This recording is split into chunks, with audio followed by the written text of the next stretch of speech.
গুলি চলে গেছে, তাড়াতাড়ি আমরা সবাই দৌড়ে এসেছি, এসে দেখছি মানে পুলিশ যেহেতু নিয়ে চলে গেছে, হসপিটাল নিয়ে গেছে। ওই জাভেদ বাড়ির উপরে গুলি চলেছে। জাভেদ বাড়ি আমাদের বেলভি স্কুলের টিচার সৈয়দ আব্দুল বাড়ির ছেলে, খুবই ভালো ছেলে। আসানসোল কর্পোরেশনে মাস্টার রোলে চাকরি করে, আগে পিন্টি মিউনিসিপ্যালিটি ছিল, এখন কর্পোরেশন হয়ে গেছে, মাস্টার রোলে চাকরি করে। ছেলেটা তো ভালোই ছেলে। এবারে যেহেতু আমরা দেখেছি হঠাৎ মানে শুনলাম খবর শুনে সবার পাড়ার লোক জড়ো হয়ে গেছে। ওরা কি বাইকে ছিল বলছে? ওরা বাইকে ছিল, ফটো যে এসেছে ওরা বাইকে ছিল। অন্ধকার ছিল, যে জায়গাটাতে শ্যুট করেছে সে জায়গা অন্ধকার ছিল। অন্ধকার মানে লাভ নিয়েছে, লাভ নিয়ে গুলি মেরেছে ওইখানে। যদি এইদিকে থাকতো লাইটে তাহলে কিছু আর দেখা যেত, মানে গাড়ির নম্বর ফম্বর এসব পাওয়া যেত, কিন্তু গাড়ির নম্বরটা আমরা দেখতে পাচ্ছি না। এবারে পুলিশ নিশ্চয়ই মানে বার করবে। এরকম এই সন্ধ্যায়, ভোর সন্ধ্যায় ধরুন এক গুলি চলে গেল, কতটা আতঙ্কিত আমরা, ভয় কতটা লাগছে আপনাদের? দেখুন, ভয়ের তো ব্যাপার আছে। এই পাড়ার ভিতরে, মহল্লার ভিতরে যদি গুলি চলে যায় তাহলে ভয়ের তো ব্যাপার আছে।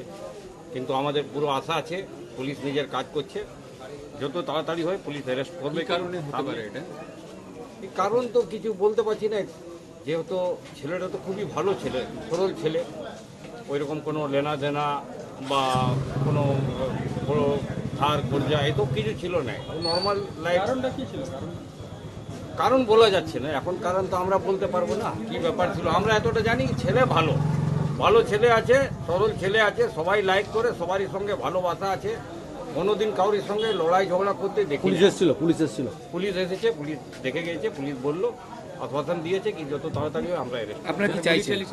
ওরা কজন ছিল আর কি? ওরা দুজন ছিল, একজন সাদা শার্ট পরে আছে আর একজন টি শার্ট পরে আছে। দুজন ছিল, ওরা রুমাল বেঁধেছে, তারপরে শ্যুট করেছে। যেহেতু আমরা সিসিটিভি ফুটেজে আপনারা কিছু দেখতে পেয়েছেন? ওইটা সিসি ফুটেজ দেখেই আমি বলছি। আপনার নাম?